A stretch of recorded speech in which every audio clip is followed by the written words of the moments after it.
So, why don't you tell the people who you are?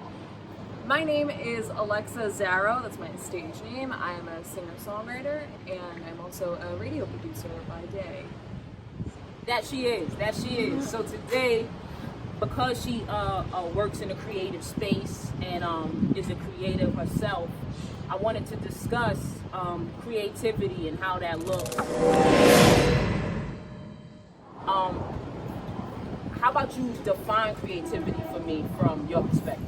You know, creativity, I think, is just a hard thing to define. It's like, you think you can go ahead and define something like, something like love or like happiness, these things that are just purely like just exiting your body, I think.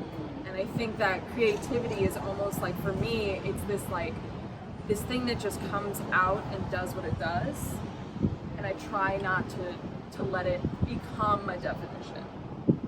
And I don't want it to be a thing that I think I can define, because then I think my ego gets in the way, and then I think that, oh, I am a creative, I am that thing. And like, I think it's a growing process of like being creative, having creativity. I like that. I actually like that. However, I walk around and I say I'm a creative. Because I create regularly. I feel like that's something that God bestowed upon me. Yeah. Like, I came out the womb an artist. Yeah, I would totally agree. I would think I'm a creative too. But I think that I don't want to get stuck labeling myself in any way, if that makes sense. It makes sense. I just want you to explain why you feel, why you don't want to be labeled something that fits. Yeah, so I think creative is maybe a better term, as opposed to like, I am a blank singer-songwriter. Like, Okay. I think the thing that gets me the most, I would say, is probably like defining myself through genre of music, thinking that I need to fit in a certain space. And for so long, it like prevented me from making music. I was thinking I need to fit into this singer-songwriter world so that people will listen to my music and so that people will like me. And it became this like, this inner anxiety of like, please listen to my music. And I could see that it was like affecting people, and that like people really didn't like want to listen to my music, because it was almost like I tried too hard. Yeah, and I definitely was trying way too hard. And then as a musician, being around musicians, I see that happen too. A bunch of people just get so anxious. I wonder, like, once you know you embody this thing, at what point does it become you trying to please others over pleasing yourself? Because like, I never had that anxiety, because I understood that this is who I am. So when I create to please me, right? And the rest just happens. Yeah.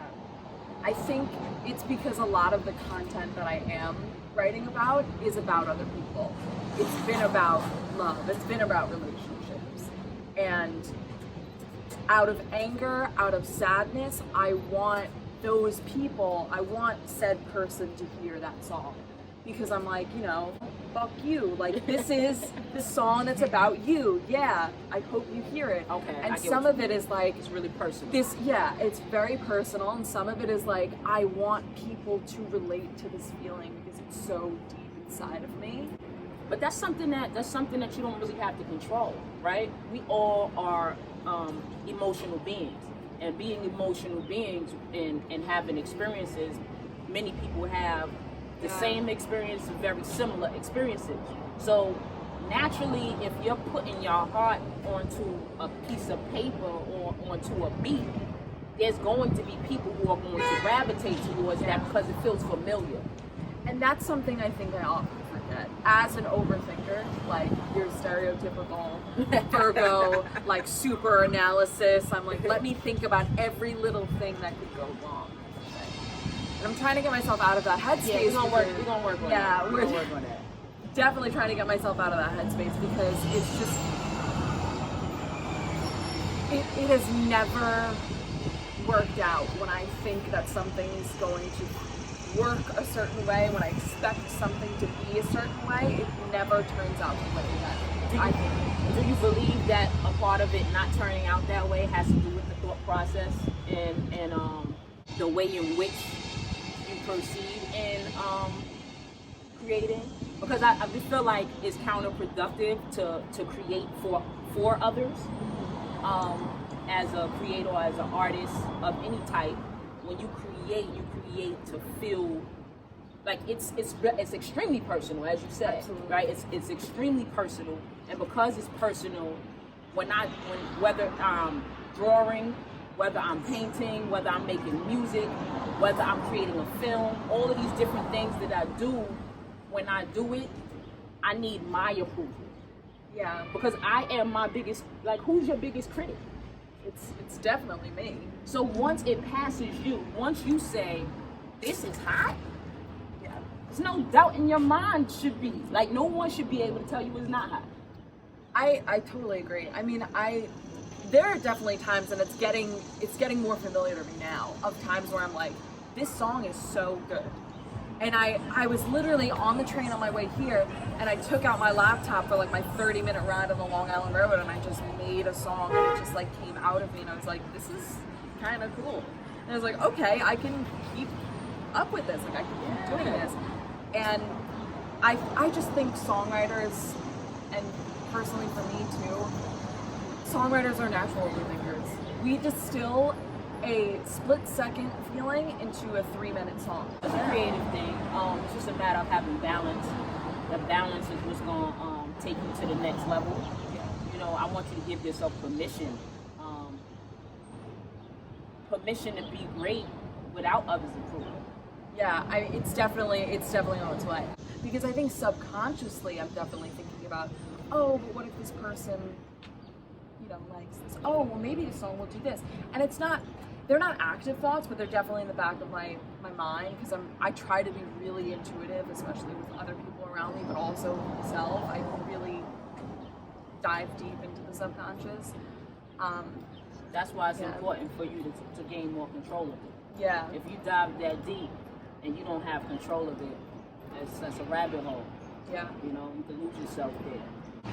I was taking too much of what people were saying, and I wasn't taking enough of how I felt about the song initially. Because initially, when I write a song, I'm like, this is great. And then it becomes a song. And it's completed, and it becomes almost this mental object that I throw around, bounce around to people, and now I'm like, oh, okay, I'm thinking about it too much, instead of just letting it float and exist. Well, I mean, I agree that, some critique can help the growth process. Yeah. But, like, I grew up an artist, which means that my art means what the hell I say it means. So, you either like it or you don't. And I feel that way too. Do you think the process in the past for creating or artistry was different than it is now? And yeah, absolutely. Explain. I mean, whether we're talking technologically or just like the songwriting process, it's going to change. It will constantly change. We have to change with it. So you think the change is good? I can't inherently say if it's good or bad. My thing is like, I recognize past and future, but I try so much more to be present.